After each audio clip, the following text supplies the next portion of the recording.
वहीं इस वक्त की बड़ी खबर रुड़की से है। रुड़की के M4 टेस्ट के माध्यम से गुम्मावाला मायरी रुड़की में स्वामी दयानंद सरस्वती विद्यालय का उद्घाटन समारोह विद्यालय प्रांगण में स्वामी साक्षात कृपानंद जी M4 सेवा ट्रस्ट के संस्थापक श्रीमती शीला बालाजी द्वारा संपन्न हुआ। उद्घाटन समारोह में मुख्य अतिथि के रूप में श्री सुबोध उनियाल वन मंत्री उत्तराखंड सरकार ने दीप प्रज्वलित करके विद्यालय का शुभारंभ किया। ट्रस्ट की अध्यक्ष श्रीमती शीला बालाजी ने कहा कि इस ट्रस्ट का उद्देश्य केवल गरीब छात्रों व छात्राओं को उनके उज्जवल भविष्य के लिए उत्तम शिक्षा प्रदान करना है। अध्यक्ष शीला जी ने कहा कि देश में अनेकों राज्य में ट्रस्ट के माध्यम से विद्यालय सुचारू रूप से चल रहे हैं, जिनमें सैकड़ों छात्र व छात्राओं को उत्तम शिक्षा प्रदान की जा रही है। विद्यालय के प्रधानाचार्य श्री गिरीश उनियाल जी ने कहा कि उत्तराखंड में M4 सेवा ट्रस्ट का ये पहला कदम है, जिसमें गरीब बच्चों को उत्तम शिक्षा इस विद्यालय के द्वारा प्रदान की जा रही है, जिसमें क्षेत्र के सैकड़ों छात्रों को उत्तम शिक्षा का लाभ मिल रहा है। ट्रस्ट का उद्देश्य किसी भी प्रकार का धन इकट्ठा करना नहीं है।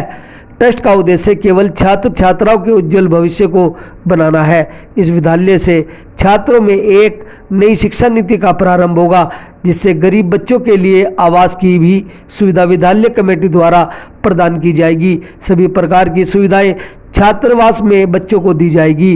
विद्यालय का माध्यम CBSE होगा, जिसका बच्चों का सर्वांगीण विकास के लिए विद्यालय हमेशा तत्पर रहेगा।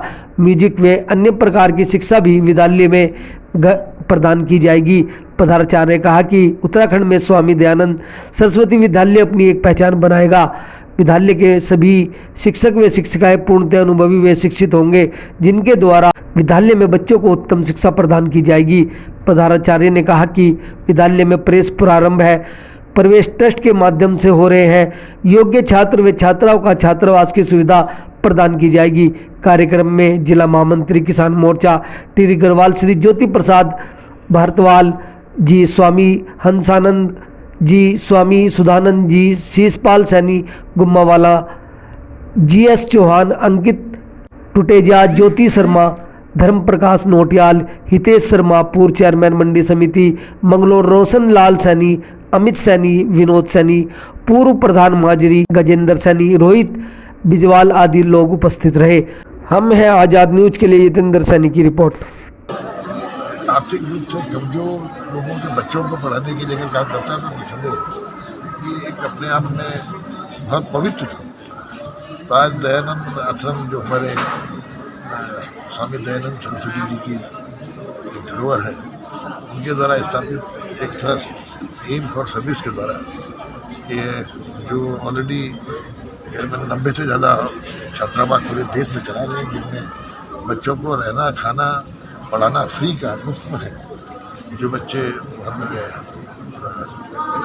जो जिनको वहाँ रुकाया जाता है, उनके साथ साथ ये 7वां स्कूल उन्होंने खोला है, जिसमें पहली से लेकर 12वीं तक की शिक्षा बच्चों को मुफ्त में दी जाएगी। जो बच्चे जो छात्रावास में बच्चे खड़े हैं, तो ये अपने आप में एक बहुत पवित्र काम है, क्योंकि आज कोई भी देश तब तक आगे नहीं बढ़ सकता जब तक उस देश के अंदर लिटरेसी का रेट हाई है और गरीब बच्चे हर बच्चे के अंदर टैलेंट है, लेकिन उस टैलेंट को किस तरह से अच्छे अध्यापकों के माध्यम से उसको एक बच्चे को एक सफल नागरिक के रूप में स्थापित करने का कैसे किया जाए, इसके लिए आवश्यक है उसे अच्छा इंफ्रास्ट्रक्चर, जो भी आवासस्थान सुविधाएं इंफ्रास्ट्रक्चर कॉलेज का होता है, वो बच्चे को एक साइकोलॉजिकली उसके दिमाग के अंदर एक कॉन्फिडेंस बिल्ड करता है। तो एक अच्छा बहुत ही सुंदर आवासस्थान सुविधाएं यहाँ पर मिली है। बच्चे के अंदर ग्रामीण परिवेश में रहने वाले बच्चे के अंदर एक विश्वास कॉन्फिडेंस उसका क्रिएट होगा, और साथ साथ जो उसको अपॉर्चुनिटी मिलेगी पढ़ने की, तो जो उसके अंदर टैलेंट होगा उसके लिए एक्सपोजर भी होगा। ये मैं समझता हूँ बच्चा इन सुविधाओं के साथ अपने जीवन में एक बेहतरीन नागरिक के रूप में काम करेगा, क्योंकि उसको इस चीज़ का पता होगा कि किसी के द्वारा कंट्रीब्यूट करके एक स्थापित विद्यालय में जब उसने पढ़ाई की तो उसे एक सफल नागरिक के रूप में खड़ा होने का अवसर मिला। तो जैसे अभी यहाँ पर जो स्पॉन्सर जिन्होंने जो कि CEO भी हैं इन ट्रस्ट के, उन्होंने कहा भी एक मैसेज इससे जाता है कि जो बच्चा दूसरों के कंट्रीब्यूशन से जिसको पढ़ने का अवसर मिलता है, जब उसको भी जीवन में आगे बढ़ने का अवसर मिले तो वो भी इस तरह के इंस्टीट्यूट के लिए वो भी कंट्रीब्यूट करे, ताकि ये परंपराएं आगे चलती रहें। और जो बेचारे नहीं पढ़ पाते, अर्थ के अभाव में, इकोनॉमिकली जो वीकर सेक्शन है, उनके लिए बहुत बड़ा एक वरदान होगा। मैं इसके लिए दयानंद आश्रम और एम फॉर सर्विस ट्रस्ट के चेयरपर्सन और स्वामी जी, जिन्होंने एक बहुत बड़ा एक ऐसा काम किया जो देश को बनाने वाला काम। इंडिविजुअल्स को बनाना कोई बड़ा काम नहीं है, लेकिन जब किसी आप समूहों के माध्यम से एक ऐसे लोगों को तैयार करते हैं जिनके अंदर राष्ट्रवाद भी हो, जिनके अंदर संस्कार भी हो, और जो लोग गरीबी का भी एहसास समझते हो, और जिन लोगों को इस तरह की मदद के द्वारा एक अपने पैरों में खड़ा होने का अवसर मिला हो, तो ऐसे नागरिक बनने के बाद निश्चित रूप से देश भी मजबूत होता है। इसलिए बहुत बहुत साधुवाद दयानंद सर, ये जो एजुकेशन दी जा रही है उत्तराखंड बोर्ड से के माध्यम से दी जाएगी या फिर सीबीएसई बोर्ड के लिए? सीबीएसई के माध्यम से चलेगा। देखिए, आज पूरे हमने भी कोशिश की थी उत्तराखंड के अंदर कि सीबीएसई के माध्यम से चलाएं, क्योंकि आज समय की आवश्यकता जो है वो सीबीएसई है। हम लोग भी प्रयास कर रहे हैं कि अपने स्कूल कॉलेजेस को किस तरह सीबीएसई में हम लोग कन्वर्ट करें, सीबीएसई से एफिलिएशन जब हो जाए, क्योंकि आज सीबीएसई एजुकेशन के माध्यम से पूरे देश को बांधा हुआ है। पूरे देश के अंदर एक कॉम्पिटिटिव माहौल बनता है, जिसमें बच्चे को एक इस सेम सिलेबस का होने के कारण उसकी भी अपॉर्चुनिटी बढ़ती है निकलने की। सर, अगर कोई ट्रस्ट एजुकेशन के क्षेत्र में अगर आर्थिक रूप से कमजोर लोगों के बच्चों को पढ़ाने के लिए अगर काम करता है तो निसंदेह ये एक अपने आप में बहुत पवित्र काम होता है। तो आज दयानंद आश्रम जो हमारे स्वामी दयानंद सरस्वती जी की एक धरोहर है, उनके द्वारा स्थापित एक ट्रस्ट एम फॉर सर्विस के द्वारा जो ऑलरेडी तकरीबन 90 से ज्यादा छात्रावास पूरे देश में चला रहे हैं, जिनमें बच्चों को रहना, खाना, पढ़ाना फ्री का, मुफ्त में है। जो बच्चे जो जिनको वहाँ रुकाया जाता है, उसके साथ साथ ये 7वां स्कूल उन्होंने खोला है, जिसमें पहली से लेकर 12वीं तक की शिक्षा बच्चों को मुफ्त में दी जाएगी। जो बच्चे जो छात्रावास में बच्चे रह रहे हैं, तो ये अपने आप में एक बहुत पवित्र काम है, क्योंकि आज कोई भी देश तब तक आगे नहीं बढ़ सकता जब तक उस देश के अंदर लिटरेसी का रेट हाई ना हो। और गरीब बच्चे हर बच्चे के अंदर टैलेंट है, लेकिन उस टैलेंट को किस तरह से अच्छे अध्यापकों के माध्यम से उसको एक बच्चे को एक सफल नागरिक के रूप में स्थापित करने का कैसे किया जाए, इसके लिए आवश्यक है उसे अच्छा इंफ्रास्ट्रक्चर, क्योंकि अवस्थापना सुविधाएं जो इंफ्रास्ट्रक्चर कॉलेज का होता है, वो बच्चे को एक साइकोलॉजिकली उसके दिमाग के अंदर एक कॉन्फिडेंस बिल्ड करता है। तो एक अच्छा, बहुत ही सुंदर अवस्थापना सुविधाएं यहाँ पे मिली है। बच्चे के अंदर, ग्रामीण परिवेश में रहने वाले बच्चे के अंदर एक विश्वास, कॉन्फिडेंस उसका क्रिएट होगा, और साथ साथ जो उसको अपॉर्चुनिटी मिलेगी पढ़ने की, तो जो उसके अंदर टैलेंट होगा उसके लिए एक्सपोजर भी होगा। और मैं समझता हूँ बच्चा इन सुविधाओं के साथ अपने जीवन में एक बेहतरीन नागरिक के रूप में काम करेगा, क्योंकि उसको इस चीज का पता होगा कि किसी के द्वारा कंट्रीब्यूट करके एक स्थापित विद्यालय में जब उसने पढ़ाई की तो उसे एक सफल नागरिक के रूप में खड़ा होने का अवसर मिला। तो जैसे अभी यहाँ पर जो एक स्पॉन्सर जिन्होंने, जो कि सीईओ भी हैं इन ट्रस्ट के, उन्होंने कहा भी कि एक मैसेज इससे जाता है कि जो बच्चा दूसरों के कंट्रीब्यूशन से जिसको पढ़ने का अवसर मिलता है, जब उसको भी जीवन में आगे बढ़ने का अवसर मिले तो वो भी इस तरह के इंस्टीट्यूट के लिए वो भी कंट्रीब्यूट करे, ताकि ये परंपराएं आगे चलती रहे। और जो बेचारे नहीं पढ़ पाते, अर्थ के अभाव में, इकोनॉमिकली जो वीकर सेक्शन है, उनके लिए बहुत बड़ा एक वरदान होगा। मैं इसके लिए दयानंद आश्रम और एम फॉर सर्विस ट्रस्ट के चेयरपर्सन और स्वामी जी, जिन्होंने एक बहुत बड़ा एक ऐसा काम किया जो देश को बनाने वाला काम है। इंडिविजुअल्स को बनाना कोई बड़ा काम नहीं है, लेकिन जब किसी आप समूहों के माध्यम से एक ऐसे लोगों को तैयार करते हैं जिनके अंदर राष्ट्रवाद भी हो, जिनके अंदर संस्कार भी हो, और जो लोग गरीबी का भी एहसास समझते हो, और जिन लोगों को इस तरह की मदद के द्वारा एक अपने पैरों में खड़े होने का अवसर मिला हो, तो ऐसे नागरिक बनने के बाद निश्चित रूप से देश भी मजबूत होता है। इसलिए बहुत बहुत साधुवाद दयानंद आश्रम ट्रस्ट को। एजुकेशन दी जा रही है उत्तराखंड बोर्ड के माध्यम से दी जाएगी या फिर ये सीबीएसई के माध्यम से चलेगा। देखिए आज पूरे हमने भी कोशिश की थी उत्तराखंड के अंदर कि सीबीएसई के माध्यम से चलाए, क्योंकि आज समय की आवश्यकता जो है वो सीबीएसई है। हम लोग भी प्रयास कर रहे हैं कि अपने अपने स्कूल कॉलेजेस को किस तरह सीबीएसई में हम लोग कन्वर्ट करें, सीबीएसई से एफिलिएशन जब हो जाए, क्योंकि आज सीबीएसई एजुकेशन के माध्यम से पूरे देश को बांधा हुआ है। पूरे देश के अंदर एक कॉम्पिटिटिव माहौल बनता है, जिसमें बच्चे को एक इस सेम सिलेबस का होने के कारण उसकी भी अपॉर्चुनिटी बढ़ती है निकलने की। सीबीएसई से स्कूल को एप्लीकेशन कहाँ तक है फिलहाल वर्तमान में? देखिए जो ओपनिंग है 12वीं तक है, तो 12वीं में अप्लाई किया, 12वीं में किया। Aim for Seva Trust, according to District Haridwar, this is the first opening school. How can you say about this area, people and guardians, and also the students? This What? belongs to this area. This type of education. it will get a good education by trained teachers, and the most important is they all belong to very EWS families, economically weaker sections. Aim for Seva, that is the first step. Here, No, they are also running what is school in Karnataka and another one. Uttarakhand is the first step, sir. School is 3 छात्रावास we are running. Oh, sorry. They are running 3 Chhatravati Uttarakhand is the very first school. Boarding school. Here. Yes. Half boarding, half day. Day boarding both.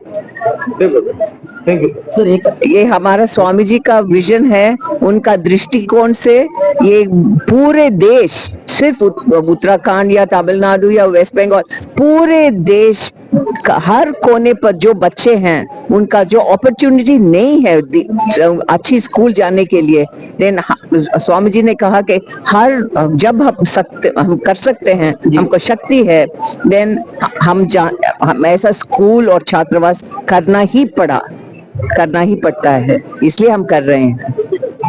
लेकिन ये तो honourable minister ने कहा था कि ये government करना है, एक इंडिविजुअल व्यक्ति को ऐसा करने में तो बहुत मुश्किल होता है, लेकिन उनकी सपोर्ट से, उनकी पूरी हेल्प से हम कर सकते हैं और कर सकते हैं। का शुरुआत इसलिए किया था कि दूर दराज के गांव के बच्चों और जो शहर में पढ़ने वाले बच्चों के बीच में जो गैप है, उस गैप को ब्रिज करने के लिए ये प्रयास शुरू किया था। वो हमारे जो दूर दराज के गांव के बच्चे हैं वो भी उन सभी जो चीजें अच्छे स्कूलों में अवेलेबल है उनको मिल सके। तो मुख्य मुद्दा यही है कि हम नहीं चाहते कि जो बच्चे दूर दराज के हैं वो किसी चीज से वंचित रहे, और हमारे जो अच्छे स्कूलों में पढ़ते हैं वो दोनों एक जैसे रहे। सर ने बहुत ही एक अचीवमेंट यहाँ पर किया है इस विद्यालय का ओपनिंग करके, तो सर आप लोगों को क्या फील हो रहा है? बहुत अच्छा लग रहा है, क्योंकि इस पूरे एरिया में जिस तरह की हिंदू संस्कृति और उच्च लेवल का जो पढ़ाया जाएगा वो सब यहाँ कहाँ अवेलेबल है।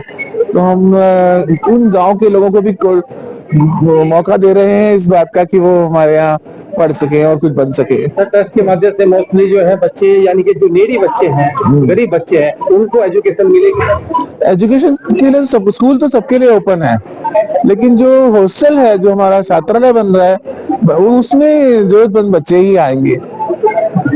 आउट ऑफ सिटी हुए, हाँ आउट ऑफ सिटी भी हो, और बहुत जरूरतमंद है तो पास का भी ले लेंगे। केवल सर उत्तराखंड स्टेट को ही आपने प्रेफरेंस किया है सर?